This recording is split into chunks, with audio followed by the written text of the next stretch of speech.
नमस्कार, tricky world YouTube च्यानलमा तपाईहरुलाई स्वागत छ। म दिनेश बजगाई। सधैँ जसो बिहान 8 बजेदेखि हामी लोकसेवा विशेष क्लास ल्याएर उपस्थित हुने गर्छौं। लगातार आज यो तेस्रो क्लास हो।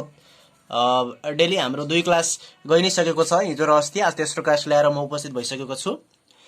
आजको क्लासमा चाहिँ हामी नेपालको जलस्रोत सम्बन्धी विस्तृत छलफल गर्नेछौं। नेपालको जलस्रोत, नेपालका नदीनाला, पहिलो, दोस्रो र तेस्रो स्तरका नदीहरू, विभिन्न स्तरका नदीहरूको बारेमा हामी छलफल गर्नेछौं। तपाई भने जोडिसक्नु भएको छ भने हाम्रो मेसेन्जर ग्रुपमा जुन ग्रुपमा हुनुहुन्छ उक्त ग्रुपमा यो भिडियोलाई शेयर गरिदिनु हुनुको लागि म अनुरोध गरे। अब भने हामी कक्षाको लागि सुरु भइरहेका छौं। लाइक गर्नुभएको छैन भने प्लिज एक लाइक गर्नु होला। नेपालको जलस्रोत, जलस्रोतको हिसाबमा चाहिँ जलस्रोतका केही पोइन्टहरु छन् यहाँ। जलस्रोतको हिसाबमा नेपाल चाहिँ विश्वको दोस्रो धनी देश हो। सबैभन्दा बढी ब्राजिल विश्वको दोस्रो धनी देश जलस्रोतको हिसाबमा चाहिँ नेपाल हो। विश्वको चाहिँ दोस्रो धनी देश हो, तर एसिया महादेशमा चाहिँ नेपाल विश्वको पहिलो हो। एसियाको पहिलो हो है, धनी जलस्रोतमा धनी एसियाको पहिलो हो भने विश्वको दोस्रो हो। नेपालमा लगभग 6000 भन्दा बढी नदीनाला, साना ठुला गरी नदीनालाहरू 6000 भन्दा बढी नदीनालाहरू नेपालमा रहेका छन्।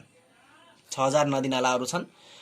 नेपालमा रहेका सबै नदीनालाहरूबाट कुल विद्युत उत्पादन क्षमता 83000 मेगावाट विद्युत उत्पादन क्षमता रहेको छ। नेपालका सबै नदीनालाहरूको विद्युत उत्पादन क्षमता रहेको छ। ठुला नदीहरू नेपालका 3 वटा छन्। ठुला नदीहरू कोशी, गण्डकी र कर्णाली नेपालका 3 ठुला नदीहरू हुन्। कोशी, गण्डकी र कर्णाली तीनैको आफ्नो विशेषता छ। कोशी नदी चाहिँ नेपालको ठुलो नदी हो। नेपालको ठुलो नदी कोशी। गण्डकी चाहिँ नेपालको गहिरो नदी गण्डकी हो र कर्णाली सबैभन्दा लामो नदी चाहिँ कर्णाली नदी हो। अनि यी 3 नदीबाट लगभग यी तीनैवटा नदीहरूबाट कोशी, गण्डकी र कर्णाली 3 वटा नदीबाट 1,48,000 क्युबिक मिटर जलभण्डार क्षमता छ है। क्युबिक मिटर जलभण्डार क्षमता रहेको छ यो 3 वटा नदीहरूको। नेपालको जलस्रोतहरूलाई मुख्यतया 3 भागमा बाँडेको छ। जलस्रोतको विभाजन हेरौँ अब हामी। नेपालको जलस्रोतहरूलाई 3 भागमा बाँडिन्छ। जलस्रोतको विभाजन त्यो 3 वटा मध्ये पहिलो श्रेणीको, पहिलो स्तरको नदी, दोस्रो स्तरको नदी र तेस्रो स्तरको नदी भनेर भन्ने गरिन्छ। यो तीनैवटा स्तरका नदीहरू के हुन्? यिनीहरूका सहायक नदीहरू र यिनीहरूको विशेषता चाहिँ महत्त्वपूर्ण छ। पहिलोमा छ पहिलो स्तरको नदी। 3 वटा स्तरका नदीहरू छन् नेपालमा छुट्याइएका। पहिलो स्तरको नदी भनेको के हो, कस्तो हो, त्यो सम्बन्धी हामी हेरौँ सरसती। पहिलो स्तरको नदी, पहिलो स्तरको नदी भनेको हिमालको हिउँ पग्लेर हिमालयबाट उत्पन्न भएको नदी हो है। पहिलो स्तरको नदी भन्ने बित्तिकै हामीले के सम्झिनु पर्यो त? हिउँ पग्लेर भएको नदी, हिमालयबाट भएको नदी। हिउँ पग्लेर जुन नदी बन्छन्, हिउँ पग्लेर बनेको नदीहरू नै पहिलो स्तरको नदी हो। यो पहिलो स्तरको नदीहरू कहिले सुक्दैनन्, हिउँ पग्लेर बनेका हुन्छन् भने पहिलो स्तरको नदीहरू भयो, ठुला नदीहरू भयो, हिमालयबाट आएका नदीहरू भए। त्यस्तै दोस्रो स्तरको नदीहरू पनि महाभारत पर्वत श्रेणीबाट उत्पन्न भएको नदीलाई दोस्रो स्तरको नदीहरू पनि कहिल्यै सुक्दैन। दोस्रो स्तरको भनेको महाभारत पर्वत श्रेणीबाट आएको नदी, महाभारत पर्वत श्रेणीबाट उत्पन्न भएको कहिले नसुक्ने नदी दोस्रो स्तरको भयो। अनि अन्तिममा रहेको छ नेपालको तेस्रो स्तरको नदी हो। तेस्रो स्तरको नदी भनेको शिवालिक पर्वत वा चुरे पहाडबाट आएको है, शिवालिक वा चुरेबाट। अनि यो कस्तो हुन्छ भने शिवालिक वा चुरेबाट आएको यो बर्खामा बढ्ने, हिउँदमा घट्ने हुन्छ, घट्ने वा कुनै सुक्ने समेत हुने गर्छ।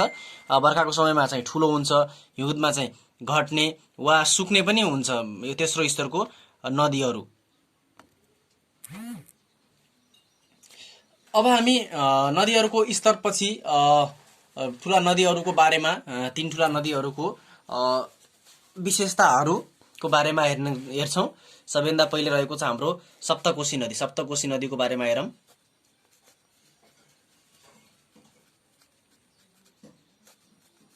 ल सप्तकोशीको सशर्ती विशेषताहरू हेरौँ है। सप्तकोशी भनेको सबैभन्दा ठुलो भइहाल्यो। अघि पनि मैले भनेको कोशी नदी सबैभन्दा ठुलो नदी हो। सप्तकोशी नदी 720 किलोमिटर लामो रहेको छ। किलोमिटर लम्बाइ 720 किलोमिटर लम्बाइ रहेको छ भने, अनि यसको जल प्रवाह क्षमता, सप्तकोशी नदीको जल प्रवाह क्षमता चाहिँ जम्मा 1564 क्युबिक मिटर जल पर सेकेन्ड जल प्रवाह क्षमता रहेको छ। विद्युत उत्पादन क्षमता, सप्तकोशी नदीको विद्युत उत्पादन क्षमता भनेको 22,000 मेगावाटको विद्युत उत्पादन क्षमता रहेको छ। अनि यसका सहायक नदीहरूमा ठुलो र सानो सहायक नदीहरू पनि हामीले थाहा पाउनुपर्छ। सप्तकोशी नदीको सबैभन्दा ठुलो सहायक नदी, यसका विभिन्न सहायक नदीहरू छन्, यसको बारेमा अलि पछि म भन्छु, यसपछि भन्छु। र ठुलो सहायक नदीमा अरुण सबैभन्दा ठुलो सहायक नदी हो भने सप्तकोशी नदीको सबैभन्दा सानो सहायक नदी कुन हो कमेन्ट गर्नुहोस् त। ठुलो त अरुण भइहाल्यो, सप्तकोशीको सानो नदी कुन हो त? गुड, लिखु। सप्तकोशी नदीको सहायक नदीमा सबैभन्दा सानो नदी रहेको छ लिखु। अब सप्तकोशी नदीका सहायक नदीहरू सम्झिने तरिका सरसर्ती हेर्नुहोस्।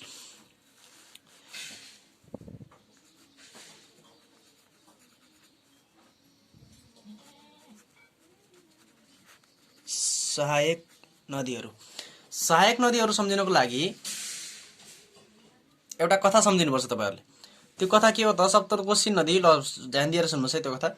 सप्तकोशी नदी भ्रमणमा हामीहरू गएका थियौं। सप्तकोशी नदी घुम्नु पर्यो भनेर सप्तकोशी नदी भ्रमणमा हामी गएका थियौं। भ्रमणमा जाँदा जाँदै त्यही रात परेर एउटा होटलमा हाम्रो बास भयो। होटलमा बस्यौं। होटलमा बस्दाखेरि रातिको समयमा त्यहाँ लामखुट्टेले सुत्न नै दिएन। एकदम धेरै लामखुट्टे लाग्ने रहेछ त्यो होटलमा। अनि यो कुरो हामीले के गर्यौं त, होटल मालिकलाई गुनासो गर्यौं। यहाँ त लामखुट्टे छ, लामखुट्टेले हामीलाई सुत्न नै दिएन भनेर होटल मालिकलाई हामीले गुनासो गर्यौं। होटल मालिकले के भन्यो त, उनले झन् के भने, अब लामखुट्टे छ, त्यसको समाधान हामी गर्न सक्दैनौं, मजाले 2 ताली बजाउँदै सुत भनेर होटल मालिकले भन्यो। हो, त्यही चाहिँ हामीले सम्झिराखेका थियौं। के सम्झेका थियौं त? सुत 2 ताली बजाउँदै, सुत 2 ताली बजाउँदै, अर्थात् 2 वटा ताली बजाउँदै सुत भनेर चाहिँ होटल मालिकले हामीलाई भनेको थियो। त्यो हामीले सम्झेका थियौं। सुत 2 ताली, सुत 2 ताली भनेर चाहिँ तपाईँ सम्झिनुस्। बजाउँदै भन्ने चाहिँ वाक्यलाई मिठास गर्नको लागि मात्रै राखिएको हो। सुत 2 तालीबाट आउने नदीहरू अब सरसर्ती हामी हेर्छौं। सप्तकोशी नदीका सहायक नदीहरू हुन् सुत 2 ताली, त हामीलाई थाहा भइसक्यो। अब यबाट आउने नदीहरू हेरौँ त। भनेको चाहिँ के होला त? अरुण नदी होला, अरुण भयो। सुतको सु भनेको सुनकोशी होला, सुबाट आउने नदी सहायक नदी सुनकोशी। त भनेको के होला त? तमोर होला।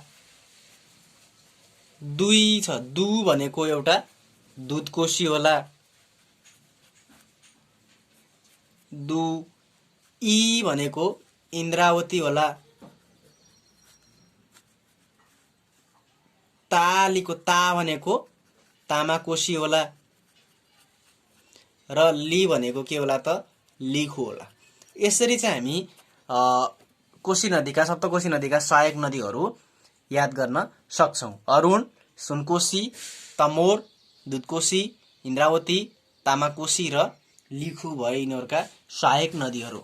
सहायक नदीहरूमा सबभन्दा ठुलो र सबभन्दा सानो हामीले अघि हेरि नै सकेका छौं। अरुण र लिखु,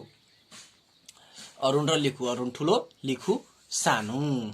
यो सूत्रमा जुन बजाउँदै छ, बजाउँदै चाहिँ वाक्य पूरा गर्नको लागि, वाक्य मिठास ल्याउनको लागि मात्र लेखिएको हो। यसबाट कुनै पनि नदीहरू आउँदैनन्। ल अब त्यस्तै हामी गण्डकी नदीको हेरौँ है। गण्डकी नदीको बारेमा हेरौँ। गण्डकी नदी भनेको नेपालको सबैभन्दा गहिरो नदी हो। यो हामीले अघि पनि भनेका थियौं। सबैभन्दा गहिरो नदीभित्र गण्डकी नदी पर्छ। अनि गण्डकी नदी चाहिँ 338 किलोमिटर लामो रहेको छ गण्डकी नदी लम्बाइ। अनि त्यस्तै गण्डकी नदीको जलप्रवाह क्षमता पनि हामीले तीनवटा नदीको चाहिँ सबै है जलप्रवाह क्षमतादेखि लिएर अनि ठुलो र सानो नदीहरू भयो अनि विद्युत उत्पादन क्षमता यो तीनै नदीको तीनैवटा पढ्नुपर्छ। सबैको नसके पनि यो तीनवटा नदीको हामीले थाहा राख्नुपर्छ। जलप्रवाह क्षमता चाहिँ यसको 1713 क्युबिक मिटर रहेको छ। 1713 क्युबिक मिटर जलप्रवाह क्षमता गण्डकी नदीको रहेको छ। ठुलो र सानो नदीमा ठुलो नदीमा चाहिँ ठुलो काली गण्डकी नदी हो। गण्डकीको ठुलो नदी के हो त भने ठुलो सहायक नदीमा काली गण्डकी अनि सानो सहायक नदीमा चाहिँ के हो दरौदी। सानोमा दरौदी नदी हो। अनि यसले विद्युत उत्पादन क्षमता 38,000 मेगावाट चाहिँ विद्युत उत्पादन क्षमता रहेको छ गण्डकी नदीको। अनि गण्डकी नदीका यति थाहा पाइसकेपछि मेन कुरो यो र अनि सहायक नदीहरू मात्रै हामीले जान्नुपर्छ, धेरै आवश्यक पर्दैन। अब यसपछि सहायक नदीहरू सम्झिनु पर्यो। गण्डकी नदीका पनि सहायक नदीहरू छन्। सहायक नदीहरू सम्झनको लागि अब अर्को कहानी सुन्नुस्। तपाईको एउटा त्रिबुद्ध नाम गरेको तपाईको साथी छ है। त्रिबुद्ध नाम गरेको तपाईको एउटा साथी छ। त्यो साथीलाई तपाईँ के गर्नुहुन्छ त खाना चिसो भयो, खाना बनाइसकेको खाना चिसो भयो, अब त्यो मामलाई चाहिँ आगोमा सेका भनेर चाहिँ तपाईले अर्डर गर्नुपर्ने हो है। यो अनुसारको अब हाम्रो सूत्र बनेको छ, सूत्र रहेको छ त्रिबुद्ध मामसेका भनेर चाहिँ सूत्र तपाईँ सम्झिनु होला। त्रिबुद्ध मामसेका, यसबाट चाहिँ गण्डकी नदीका सबै सहायक नदीहरू आउँछन्। ल हेर्नुस्, त्रिबुद्धको त्रि छ। पहिले त्रि भनेको के होला त त्रिशुली होला। त्रिबुद्धको त्रि भनेको त्रिशुली नदी भयो। बु भनेको बुढी गण्डकी, बुढी गण्डकी नदी भयो। द छ त्रिबुद्धको, द को दरौदी भयो। त्रिशुली, बुढी गण्डकी, दरौदी। म छ नि, मा भनेको मादी, म भनेको मर्स्याङ्दी। मादी मर्स्याङ्दी। से भनेको सेती र का भनेको काली गण्डकी। यसरी चाहिँ गण्डकी नदीका सहायक नदीहरू याद गर्न सकिन्छ। त्रिशुली, बुढी गण्डकी, दरौदी, मादी, मर्स्याङ्दी, सेती र काली गण्डकी गण्डकी नदीका सहायक नदीहरू हुन्। ल अब हामी जान्छौँ अन्तिम नदी, ठुलो नदीको अन्तिम रहेको छ हाम्रो कर्णाली नदी। कर्णाली नदीको बारेमा हेरौँ। कर्णाली नदी चाहिँ नेपालको सबैभन्दा लामो नदी हो। विशेषतामा सबैभन्दा लामो नदी हो कर्णाली नदी। त्यस्तै कर्णाली नदी 507 किलोमिटर लम्बाइ रहेको छ कर्णाली नदीको। त्यस्तै कर्णाली नदीको विद्युत उत्पादन क्षमता 32,000 मेगावाट रहेको छ। 32,000 मेगावाट विद्युत उत्पादन क्षमता रहेको छ भने जल प्रवाह क्षमता कर्णाली नदीको जल प्रवाह क्षमता 1316 क्युबिक मिटर पर सेकेन्ड छ। ल यति पोइन्टहरु थाहा पाउनु पर्ने हो। लामो छ थाहा नै छ 507। 32,000 चाहिँ कर्णाली नदीको मेगावाट जल विद्युत उत्पादन क्षमता र जल प्रवाह क्षमता चाहिँ जल क्षमता 1316 क्युबिक मिटर रहेको छ। अब यसको सहायक नदी अलि गाह्रो छ अरु भन्दा। सहायक नदी अलि सूत्रहरु पनि यसको अप्ठ्यारो छ। ल सहायक नदीहरु तिबुसे 2 कर्णाली 2 भेरी हुने यसका सहायक नदीहरुको सूत्र के हो त तिबुसे 2 कर्णाली 2 भेरी। तिबुसे 2 कर्णाली 2 भेरी भनेको के हो त ल हेर्नुस् है। तिबुसे 2 कर्णाली 2 भेरी। ती भनेको तिला। ल तिबुसेको हेरौँ है। ती भनेको तिला नदी भयो। तिला। बु भनेको बुढीगंगा। बु भनेको बुढीगंगा। से भनेको सेती। तिला बुढीगङ्गा सेती तिबुसेमा आयो। अब दुई कर्णाली दुई भेरी रहेका छन्। तिला पहिला यो तिबुसे सम्झिनुहोस् राम्रोसँग। तिबुसे भनेको तिला, बुबाट बुढीगण्डकी, सेबाट सेती भयो तिबुसे। अब अर्को रहेको छ त दुई कर्णाली दुई भेरी। भन्नुको मतलब दुई कर्णालीमा के पर्छन्? एउटा हुम्ला कर्णाली, हुम्ला कर्णाली, अर्को मुगु कर्णाली। दुई कर्णालीमा एउटा हुम्ला कर्णाली पर्छ, एउटा मुगु कर्णाली पर्छ। दुईटै कर्णालीका जिल्लाहरू हुन् हुम्ला र मुगु। यसमा कर्णाली नदी हुन्। एउटा हुम्ला कर्णाली, एउटा मुगु कर्णाली, दुई कर्णाली भयो। अनि दुई भेरीमा चाहिँ सजिलो छ, एउटा ठुलो भेरी, एउटा सानो भेरी। एउटा ठुलो भेरी, अर्को सानो भेरी। ल यी हुन् कर्णाली नदीका सहायक नदीहरू। तिबुसे दुई कर्णाली दुई भेरी, मतलब तिबुसे भनेको तिला बुढीगङ्गा र सेती, दुई कर्णाली भनेको हुम्ला कर्णाली र मुगु कर्णाली, र दुई भेरी भनेको ठुलो भेरी र सानो भेरी।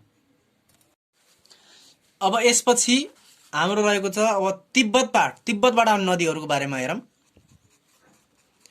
तिब्बतमा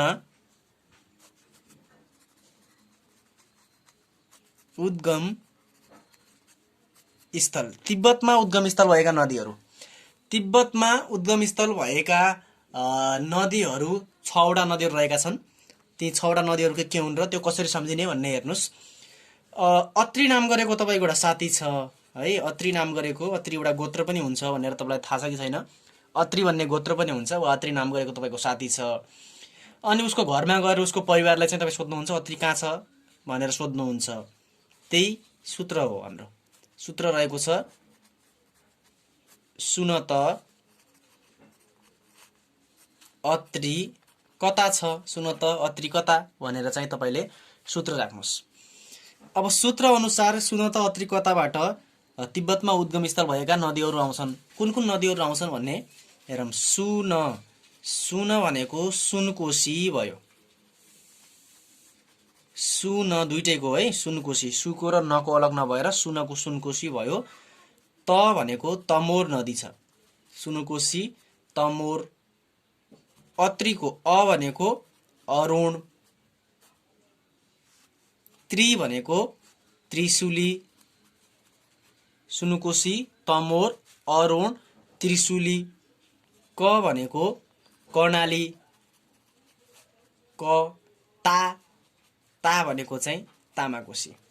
तिब्बतबाट उत्पन्न भएका 6वटा नदीहरू छन्, सुनकोशी, तमोर, अरुण, त्रिशुली, कर्णाली, तामाकोशी। प्रश्नहरू तलका मध्ये कुन नदी तिब्बतबाट उत्पत्ति भएको होइन भन्ला। यसमा कुनै दरौदी राख्देला। सुनकोशी, तमोर, अरुण लेखेर चौथो दरौदी राख्देला। अब हामीले सुन त भनेर सुन्नु पर्यो। सुनकोशी, तमोर, अरुण हुन्, दरौदी होइन भनेर त्यहाँ हामीले टिक लाउनु पर्यो। यसरी चाहिँ यस्तो प्रकारको यहाँ सोध्न सक्छ। यो भयो तिब्बतमा उद्गम स्थल भएका नदीहरू। अब नदीहरूका उद्गम स्थलहरू हेरौँ। विभिन्न नदीहरूका उद्गम स्थलहरू यहाँ दिएको छ। कर्णाली नदीको उद्गम स्थल तिब्बतबाट कर्णाली नदीहरू बग्ने गर्छ। त्यस्तै कालीगण्डकी नदीको उद्गम स्थल चाहिँ मुस्ताङको लेक रहेको छ भने झिमरुक नदीको उद्गम स्थल गौमुखी, ठुलो भेरी नदीको उद्गम स्थल मुकुट हिमाल, दरौदीको उद्गम स्थल बुद्ध हिमाल, मर्स्याङदीको उद्गम स्थल दामोदर हिमाल, मेचीको उद्गम स्थल लालीखर्क, विष्णुमतीको सपन तीर्थ र सुनकोशीको उद्गम स्थल रहेको छ हाम्रो तिब्बत। यो उद्गम स्थल सर तपाईँकोमा देखिएको छ भने एकछिन स्क्रिनसट गरिहाल्नु होला। यो महत्त्वपूर्ण पनि छ। कन्काई नदीको उद्गम स्थल महाभारतको पर्वत, कमला नदीको सिन्धुलीगढी, अरुणको उद्गम स्थल तिब्बत, बाणगङ्गाको चुरे डाँडा, मुगु कर्णालीको लद्दाख हिमाल, महाकालीको अपी, लिखुको रोल्बालिङ, बुढीगण्डीको गणेश हिमाल र त्रिशुलीको उद्गम स्थल तिब्बत रहेको छ। यो उद्गम स्थल यति मात्रै पढ्नुभयो भने पनि तपाईँलाई धेरै हुन्छ। यो उद्गम स्थलहरूको बारेमा भयो। अरू उद्गम स्थलहरूको कुनै नदीहरूको यहाँ दिएको छ। सबै नदीहरूको आवश्यक छैन। यदि तपाईँले पढ्नुहुन्छ भने पनि यो उद्गम स्थल यहाँ मैले मार्क लगाइदिएको छु। यो स्क्रिनसट गरेर राख्नु होला। यो उद्गम स्थल तपाईँहरू पढ्नु होला सरसर्ती। ल पौराणिक नामतर्फ हामी जान्छौँ। अब विभिन्न नदीहरूको पौराणिक नाम, पुरानो नाम के हो भन्ने पनि महत्त्वपूर्ण छ। केही मुख्य नदीहरूको मैले भन्छु, अरू सबै हेर्नुहुन्छ भने तपाईँ यो स्क्रिनसट लिनु होला। ल हेर्नुहोस्, अरुणको महाप्रभा, अरुण नदीको महाप्रभा, मर्स्याङदी नदीको शीतप्रभा, लिखुको हेमगङ्गा, सुनकोशीको शुभस्रभा, त्यस्तै इन्द्रावतीको सत्यवाहिनी, मादीको माण्डवी, तादीको सूर्यावती, धोबी खोलाको इन्द्रमती, राप्तीको अचिरावती, कालीगण्डकी कृष्णगण्डकी, बुढी गण्डकीको यशोधरा, सेती गण्डकीको शुक्लागङ्गा, कर्णालीको पञ्चेश्वरी, मुख्य मुख्य हेरौँ दुधकोशीको भद्रावती, त्रिशुलीको धर्मधारा, तमोरको दुखदी, दरौदीको विश्वशोभा। यी भए पौराणिक नामहरू, नेपाली नाम र पौराणिक नामहरू भए। अब त्योभन्दा पनि महत्त्वपूर्ण यो रहेको छ हाम्रो भारतमा पुगेपछि के नामले चिनिन्छ, विभिन्न नदीहरूलाई कुन कुन नामले चिनिन्छ भन्ने चिज हेरौँ। अब भारतमा पुगिसकेपछि नामहरू फरक फरक हुने गर्छ। कोशीलाई भारतमा पुगेपछि दामोदर, यो एकदम महत्त्वपूर्ण छ है। कोशी नदीलाई भारतमा पुगिसकेपछि दामोदर नामले चिनिन्छ। त्यस्तै कन्काई नदीलाई बिरिङ नामले चिनिन्छ, भारतमा पुगेपछि बिरिङ नामले चिनिन्छ। मेचीलाई भारतमा महानन्दा भनेर भन्ने गर्छन्। त्यस्तै कर्णाली नदीलाई भारतमा घाघरा भनेर भन्ने गर्छन्। महाकालीलाई शारदा नदी र बबई नदीलाई भारतमा पुगेपछि सरयू नामले चिनिने गर्छ। अब हामी नदीहरूको बारेमा केही मुख्य मुख्य प्रश्नहरू छन्, विभिन्न जलस्रोतहरूको बारेमा जानकारी दिएका केही महत्त्वपूर्ण प्रश्नहरू छन्, त्यो प्रश्नहरूतर्फ गयौँ हामी। पहिलो प्रश्न रहेको छ, जलस्रोतका दृष्टिले विश्वको दोस्रो देश कुन हो? नेपाल। यो अघि पनि हामीले हेरिसकेका थियौँ। अनि साना ठुला गरी नेपालमा जम्मा 6000वटा नदीहरू छन्, यो पनि हामीले अघि हेरिसकेका थियौँ। र नेपालमा विश्वको कुल जलस्रोतको कति प्रतिशत पानी रहेको छ भनेको छ 2.27। यो महत्त्वपूर्ण छ, यो याद गर्नु होला है। कुल 2.27% पानी नेपालमा रहेको छ। नेपालको नदी नालाहरूको विद्युत उत्पादन क्षमता 83,000 मेगावाट, यो अघि हामीले हेरि नै सक्यौँ। अर्को रहेको छ नेपालमा 11 किलोमिटरभन्दा लामा नदीहरू 1000वटा रहेका छन्। त्यस्तै 160 किलोमिटरभन्दा लामा नदीहरू पनि करिब 100 रहेका छन्। नेपालमा नदीहरूको जलभण्डार क्षमता 2,02,000 मिलियन क्युबिक मिटर जलभण्डार क्षमता रहेको छ। त्यस्तै उद्गम स्थलको आधारमा नेपालका नदीहरूलाई 3 भागमा विभाजन गरिन्छ। पहिलो स्तरका नदी, दोस्रो स्तरका नदी र तेस्रो स्तरका नदी भनेर अघि हामीले हेरि पनि सक्यौँ। पहिलो स्तरका नदीहरू कोशी, गण्डकी र कर्णाली नदीहरू हुन्। पहिलो स्तरका नदीहरू पहिलो स्तरका नदीहरू नेपालमा 22वटा नदी रहेका छन्, जुन पहिलो स्तरमा पर्छन्। त्यस्तै दोस्रो स्तरका केही नदीहरू भनेका मेची नदी, कन्काई नदी, कमला नदी, बागमती नदी, राप्ती नदी र तिनाउ नदी दोस्रो स्तरका नदीहरू हुन्। त्यस्तै मैनावती, बक्राह, हार्दीनाथ, तिलाबे, मनुषमारा दोस्रो स्तरका नदीहरूभित्र पर्छन्।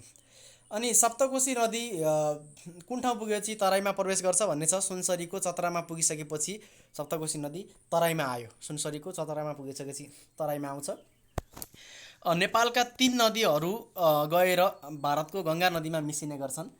तीनै ठुला नदीहरू भारतको गङ्गा नदीमा मिसिने गर्छन्।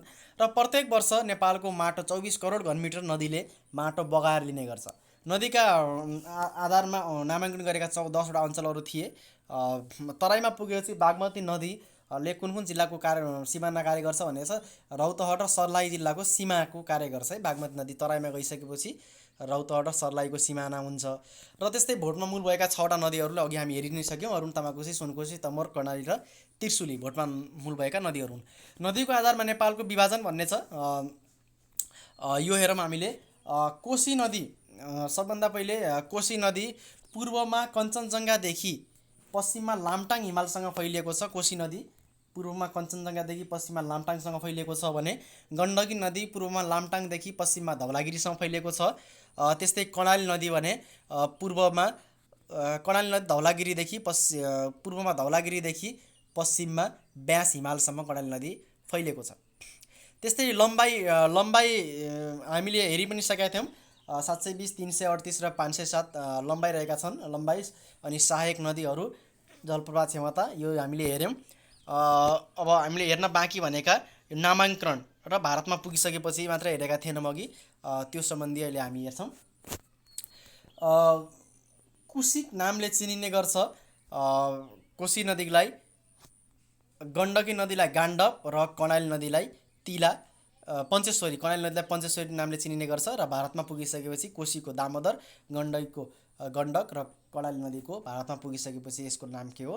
घागरा हो।